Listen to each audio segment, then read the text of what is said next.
नमस्कार दोस्तों, स्वागत है आपके अपने YouTube चैनल पर। दोस्तों, आज के इस सेशन में हम बात करने वाले हैं जीव विज्ञान की प्रमुख शाखाओं के बारे में। इसमें हम जीव विज्ञान की जितनी भी शाखाएं हैं उनके बारे में डिस्कस करेंगे। जो भी क्वेश्चन पूछे जाते हैं वहीं से हमने ये शाखाएं ली हैं और लास्ट में हम 30 क्वेश्चन के बारे में डिस्कस करेंगे। जो 30 MCQs टाइप के क्वेश्चन होंगे उनको हम लेकर आए हैं और बहुत ही इंपॉर्टेंट क्वेश्चन है।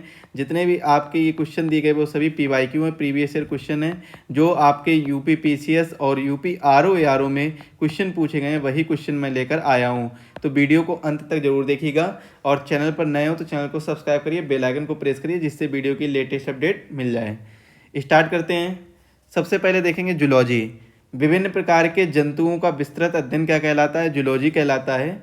विभिन्न प्रकार के पादपों व उनके क्रियाकलापों का अध्ययन बॉटनी कहलाता है। पैलियोबायोलॉजी या जीवाश्मिकी किसे कहते हैं? जीवों में कौन कौन आ सकता है? जंतु एवं पादप दोनों प्रकार के जीव आ सकते हैं। जीवों के जीवाश्मों का अध्ययन क्या कहलाता है? जीवाश्मिकी कहलाता है। पैलियोबॉटनी कहलाता है पादप जीवाश्मों का अध्ययन।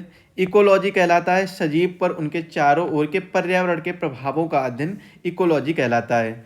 जेनेटिक्स किसे कहते हैं? जीवों के आनुवांशिक लक्षण तथा इनकी वंशागति का अध्ययन जेनेटिक्स कहलाता है। फिजियोलॉजी शरीर के विज्ञान विभिन्न भागों के कार्य तथा विधियों का अध्ययन फिजियोलॉजी कहलाता है।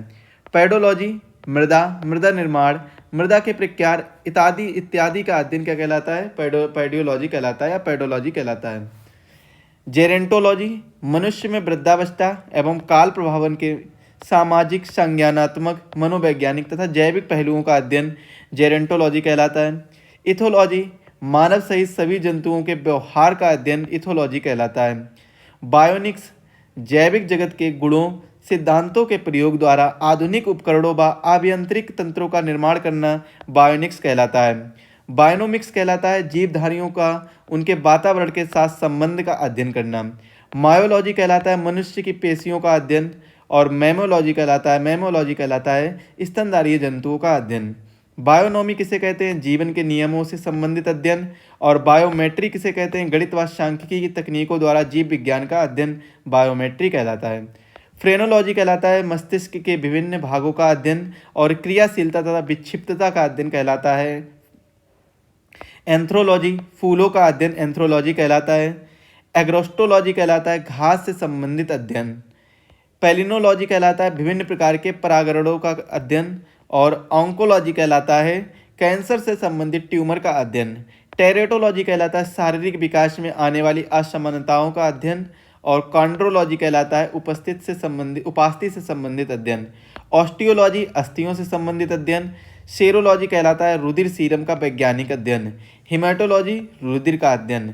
न्यूरोलॉजी तंत्रिका तंत्र से संबंधित अध्ययन। और लिथोट्रिप्सी एक चिकित्सीय प्रक्रिया है जिसमें कीड़ों की सहायता से गुर्दे, पित्ताशय, मूत्राशय की थैली में स्थित पथरी को तोड़कर मरीज का इलाज किया जाता है लिथोट्रिप्सी से।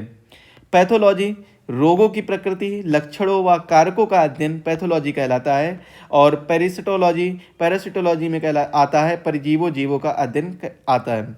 वायरोलॉजी में विषाणुओं या वायरस कह सकते हैं, वायरस का अध्ययन आता है। बैक्टीरियोलॉजी के अंतर्गत हम जीवाणुओं का अध्ययन करते हैं। एंटेमोलॉजी के अंतर्गत कीटों का अध्ययन किया जाता है। मिर्मेकोलॉजी के अंतर्गत चींटियों का अध्ययन किया जाता है। मेलेकोलॉजी के अंतर्गत मोलस्का और इनके खोलों का अध्ययन किया जाता है। इख्तियोलॉजी के अंतर्गत मत्स्य की संरचना, कार्य की इनका इत्यादि अध्ययन किया जाता है इख्तियोलॉजी के अंतर्गत। सर्पेटोलॉजी के अंतर्गत सांप यानी नागों का अध्ययन किया जाता है। हर्पेटोलॉजी के अंतर्गत उभयचरों तथा सरीसृपों का अध्ययन किया जाता है।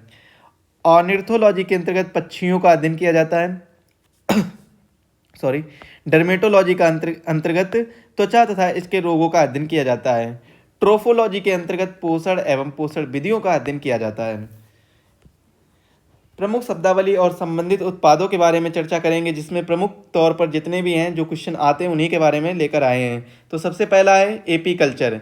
एपीकल्चर के अंतर्गत व्यापारिक स्तर पर शहद उत्पादन, फसलों में परागण हेतु मधुमक्खी पालन एपीकल्चर कहलाता है। एवीकल्चर पक्षी पालन से संबंधित है। एक्वाकल्चर जलीय जीवों, जंतु व वनस्पति का संवर्धन से संबंधित है। एल्गा कल्चर एक्वाकल्चर का ही एक प्रकार है जिसके अंतर्गत शैवालों की कृषि की जाती है। एक्वाकल्चर का ही प्रकार कौन सा है? एल्गा कल्चर, इसे याद रखिएगा। पिसीकल्चर मत्स्य या मछली पालन से संबंधित है। एग्रीकल्चर किससे संबंधित है? फसल संवर्धन, पशुपालन तथा कृषि से संबंधित विज्ञान को क्या कहते हैं? एग्रीकल्चर कहते हैं। सेरीकल्चर कच्चे रेशम के उत्पादन हेतु कीटों के पालन को सेरीकल्चर कहते हैं। सिल्वीकल्चर वन संवर्धन को सिल्वीकल्चर कहते हैं। स्पॉन्जीकल्चर स्पंज संवर्धन को। फ्लोरीकल्चर फूलों की खेती या पुष्प कृषि को फ्लोरीकल्चर कहते हैं। ओलेरीकल्चर सब्जियों की कृषि को। अर्बोरिकल्चर वृक्षों तथा झाड़ियों की कृषि को। हॉर्टिकल्चर फूलों, फलों, सब्जियों व मसालों की खेती से संबंधित है। पोमोलॉजी फलों की खेती से संबंधित है। एग्रोनॉमी फसलों की खेती से संबंधित है। बर्मीकल्चर कृषि उत्पादन में वृद्धि हेतु केचुआ पालन से संबंधित है। इंपॉर्टेंट है बर्मीकल्चर। ऑस्ट्रीकल्चर किससे संबंधित है? व्यापार हेतु शीपों, जिसे ऑस्ट्रस कहते हैं, इसमें कृत्रिम प्रजनन से संबंधित है। ओलीकल्चर जैतून का उत्पादन, संरक्षण और इसके व्यापार से संबंधित है। हेरीकल्चर घोंगे का संवर्धन। विटिकल्चर अंगूर उत्पादन से संबंधित है। मेरीकल्चर मानव उपभोग हेतु समुद्री जीव, चाहे वो जंतु हो या वनस्पति हो, इनके संवर्धन से संबंधित है। मोरीकल्चर शहतूत की खेती से संबंधित है। सिट्रीकल्चर जितने भी खट्टे फल आते हैं या फलों के उत्पादों से संबंधित है। एरोकल्चर मृदा विहीन पादप संवर्धन से संबंधित है। बेजीकल्चर सब्जियों व पौधों की कृषि से, मुख्यतः जड़ वाले फसलों की कृषि से जिनमें कायिक प्रवर्धन होता है, उनसे संबंधित है। अब हम कुछ क्वेश्चन आंसर के बारे में डिस्कस करेंगे जो आपके किसी भी एग्जाम के लिए, आप चाहे किसी भी एग्जाम की प्रिपरेशन कर रहे हो, खास तौर से यूपीपीएससी द्वारा आयोजित यूपीपीसीएस का एग्जाम, चाहे वो यूपीपीसीएस का एग्जाम हो या फिर आरओ एआरओ का एग्जाम हो, या फिर आपका जो एक और वैकेंसी आई है इस बार एपीएस एडिशनल प्राइवेट सेक्रेटरी अपर निजी सचिव का एग्जाम हो, इसमें से आपको यहाँ से 2 से 3 क्वेश्चन जरूर देखने को मिलेंगे। ये 30 क्वेश्चन आपके लिए रामबाण साबित होंगे और यहाँ से आप इनको जरूर देखिएगा। और आंसर अगर आपको पता है तो जल्दी से जल्दी हमें कमेंट में पहले बताइएगा। हमारे आंसर बताने से पहले आप हमें कमेंट में बताएगा इसका आंसर क्या होगा। तो जीव विज्ञान शब्द का प्रयोग सर्वप्रथम किसने किया था? जीव विज्ञान का प्रयोग सर्वप्रथम किया था लैमार्क तथा ट्रेविनर्स ने। ये लैमार्क थे, ये फ्रांस के थे। कहाँ के थे? फ्रांस के। जबकि ट्रेविरेनर्स ये जर्मन के थे, ये जर्मनी थे। इन्होंने 1802 में जीव विज्ञान शब्द का प्रयोग किया था। अगर जीव विज्ञान की बात की जाए कि जीव विज्ञान के जनक कौन हैं, तो ये बताइएगा सर अरस्तु इसके जनक हैं। जीव विज्ञान के जनक कौन है? अरस्तु हैं। तो शब्द का प्रयोग किसने किया था? लैमार्क और ट्रेविरेनर्स ने शब्द का प्रयोग किया था। अगला क्वेश्चन है वनस्पति विज्ञान के जनक किसे कहा जाता है? तो वनस्पति विज्ञान का जनक कहा जाता है थियोफेस्टस को कहा जाता है। थियोफेस्टस को वनस्पति विज्ञान का जनक कहा जाता है। अगर यहीं पर क्वेश्चन पूछा जाए भारतीय वनस्पति विज्ञान के, किसके? भारतीय वनस्पति विज्ञान के जनक किसे कहा जाता है? तो भारतीय वनस्पति विज्ञान के जनक कहा जाता है विलियम रॉक्सबर्ग को। विलियम रॉक्सबर्ग को भारतीय वनस्पति विज्ञान का जनक कहा जाता है। ये ईस्ट इंडिया कंपनी के साथ में 1768 ईस्वी में भारत आए थे, एक सर्जन के तौर पर भारत आए थे। जब 1768 में ये सर्जन के तौर पर भारत आए थे तो यही सर्जन गए थे कहाँ पर? औरंगजेब से मिलने गए थे। तो ये जब आपको मॉडर्न हिस्ट्री पढ़ाई जाएगी तब सारी चीज़ें बताई जाएंगी। औरंगजेब को इन्होंने ठीक किया था, इनकी सर्जरी, औरंगजेब की सर्जरी की थी। तो उसी चीज़ से खुश होकर औरंगजेब ने ईस्ट इंडिया कंपनी को एक तरीके से व्यापार की अनुमति दी थी। तो ये सारी चीज़ें आपको मॉडर्न हिस्ट्री में पढ़ने को मिलेंगी। जीव विज्ञान के जनक किसे कहा जाता है? तो जीव विज्ञान का जनक कहा जाता है अरस्तु को। ये पहले ही बता चुके हैं। इसके बाद में मानव शरीर की रचना का पता लगाने वाला प्रथम वैज्ञानिक कौन था? मानव शरीर की रचना का पता लगाने वाला प्रथम वैज्ञानिक एंड्रियास विसेलियस थे। एंड्रियास विसेलियस ने जो एक अपनी पुस्तक लिखी थी, पहली पुस्तक लिखी थी, शरीर संरचना विज्ञान से संबंधित थी। 1543 में एक पुस्तक लिखी थी जिसका नाम था फ्रेविका इसका नाम था। तो इस पुस्तक में ही इन्होंने मानव शरीर की रचना का पता लगाया था और मानव शरीर की रचना के बारे में इस पुस्तक में लिखा था फ्रेविका। और शरीर की रचना विज्ञान से संबंधित ये पुस्तक थी। एंड्रियास बेसिलस ने 1543 में इसे पब्लिश किया था। रुधिर परिसंचरण तंत्र की खोज करने वाले प्रथम वैज्ञानिक कौन हैं? तो रुधिर परिसंचरण तंत्र की खोज करने वाले प्रथम वैज्ञानिक हैं विलियम हार्वे। विलियम हार्वे ने सबसे पहले रुधिर परिसंचरण तंत्र की खोज की थी और रुधिर के अध्ययन को क्या कहा जाता है? हिमेटोलॉजी कहा जाता है। किसके संबंधित है? हिमेटोलॉजी से संबंधित है रुधिर। और इसके बाद में अगला क्वेश्चन देखेंगे, जीव विज्ञान की शाखा जिसमें जीवों के वर्गीकरण का अध्ययन होता है। जीवों के वर्गीकरण का अध्ययन किसमें होता है? बार्गिकी में जीवों के वर्गीकरण का अध्ययन होता है। जीव विज्ञान की शाखा जिसमें वंशागति का अध्ययन होता है। वंशागति का अध्ययन किसमें होता है? अनुवांशिकी में। किस वैज्ञानिक ने जीव द्रव्य को जीवन का भौतिक आधार कहा है? तो जीव द्रव्य कहाँ पर पाया जाता है? कोशिका में पाया जाता है, सेल में पाया जाता है। कोशिका के अध्ययन को क्या कहते हैं? साइटोलॉजी कहते हैं। और कोशिका की सर्वप्रथम खोज किसने की थी? तो रॉबर्ट हुक ने सर्वप्रथम खोज की थी। रॉबर्ट हुक ने जब सर्वप्रथम कोशिका की खोज की थी तो ये मृत कोशिका थी। कैसी कोशिका थी? मृत कोशिका थी। इसके बाद में जीवित कोशिका की खोज की बात की जाए तो ल्यूवेन हॉक ने जीवित कोशिका की खोज की थी। ल्यूवेन हॉक को क्या कहा जाता है? Father of microbiology and father of microscopy कहा जाता है। फादर ऑफ माइक्रोबायोलॉजी और माइक्रोस्कोपी कहा जाता है इन्हें। इनका जनक बोला जाता है ल्यूवेन हॉक को। यहाँ पर क्वेश्चन पूछा गया है कि किस वैज्ञानिक ने जीव द्रव्य को जीवन का भौतिक आधार कहा था? तो जीव द्रव्य को जीवन का भौतिक आधार किसने कहा था? हक्सले ने कहा था। हक्सले ने जीव द्रव्य को जीवन का भौतिक आधार कहा था। सारकोड नाम दिया था किसने? सारकोड नाम दिया था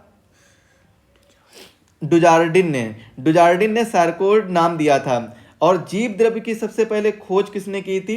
तो जीव द्रव्य की खोज की थी डुजार्डिन ने ही की थी 1835 में। जीव द्रव्य की खोज किसने की थी? डुजार्डिन ने की थी। डुजार्डिन डुजार्डिन एक वैज्ञानिक थे। इन्होंने जीव द्रव्य की खोज की थी 1835 में। 1835 में जब इसकी खोज की थी तब इसका नाम इन्होंने रखा था, सारकोड नाम दिया था।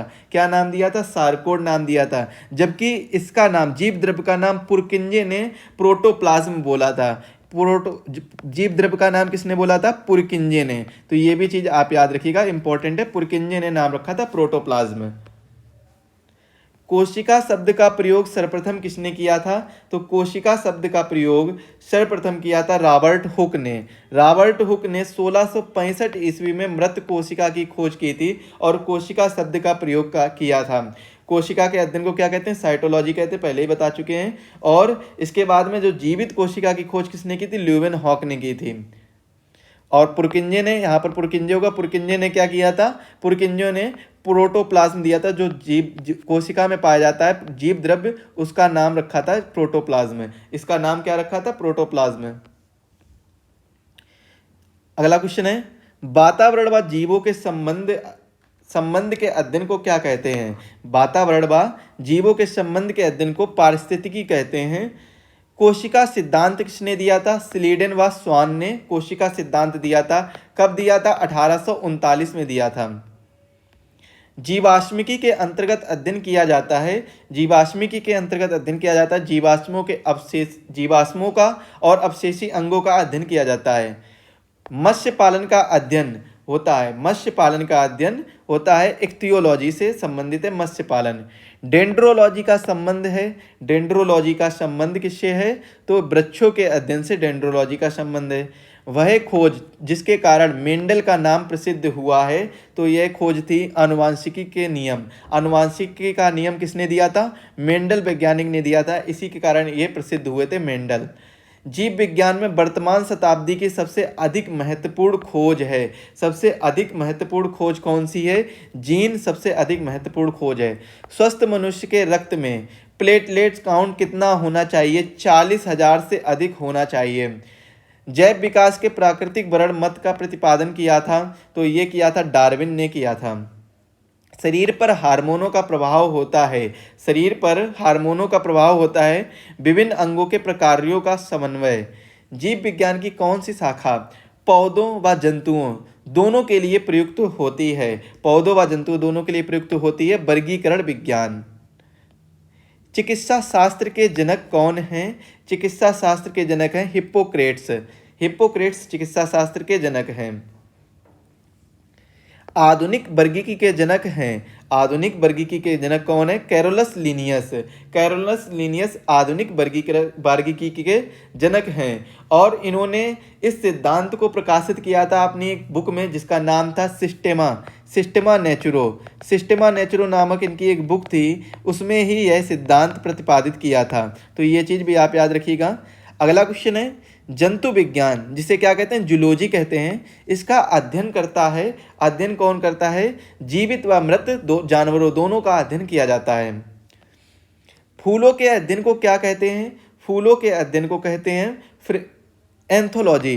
फूलों के अध्ययन को क्या कहा जाता है? एंथोलॉजी कहा जाता है। कीटों के वैज्ञानिक अध्ययन को, कीटों के वैज्ञानिक अध्ययन को, देखिए फूलों के अध्ययन को एंथोलॉजी भी कहा जाता है, ये वैज्ञानिक अध्ययन हो जाएगा। ये कैसा हो जाएगा? वैज्ञानिक अध्ययन हो जाएगा। अगर नॉर्मल स्टडी की बात की जाए तो फ्लोरीकल्चर भी कहते हैं। कि क्या कहते हैं? फ्लोरीकल्चर। ये भी चीज़ याद रखिएगा आप। इसके बाद में कीटों के वैज्ञानिक अध्ययन को क्या कहा जाता है? तो इसको कहा जाता है एंटेमोलॉजी कहा जाता है। रेशम कीट पालन को कहते हैं, रेशम कीट पालन को क्या कहते हैं? सेरीकल्चर कहते हैं। मधुमक्खी का उपयोग किया जाता है, मधुमक्खी का उपयोग किया जाता है एपीकल्चर में किया जाता है। इसके बाद में सब्जी के लिए काम आने वाले पौधों के अध्ययन को क्या कहा जाता है? ओलेरी कल्चर कहा जाता है। सब्जी के लिए काम आने वाले पौधों के अध्ययन को ओलेरी कल्चर बोला जाता है। जेनेटिक्स निम्न में से किसका अध्ययन है? जेनेटिक्स है वो किसका अध्ययन कहलाता है? तो आनुवांशिकता और विचरण का अध्ययन कहलाता है। पेडोलॉजी निम्न वैज्ञानिक अध्ययन से संबंधित है। किस वैज्ञानिक अध्ययन से संबंधित है? तो बताएंगे आप मिट्टी से। मिट्टी के प्रकार हो या मिट्टी का अध्ययन हो, किसी भी प्रकार के सभी प्रकार की मिट्टियों के बारे में अध्ययन क्या कहलाता है? पेडोलॉजी कहलाता है। आज के इस सेशन में बस इतना ही रखते हैं। ऐसे ही सेशन पाने के लिए और ऐसे ही वीडियो पाने के लिए आप हमारे चैनल को सब्सक्राइब कर लीजिए, बेल आइकन को प्रेस करिए जिससे वीडियो की लेटेस्ट नोटिफिकेशन सबसे पहले आपके पास पहुँचे। मिलते हैं अगले वीडियो में, तब तक के लिए सभी को धन्यवाद।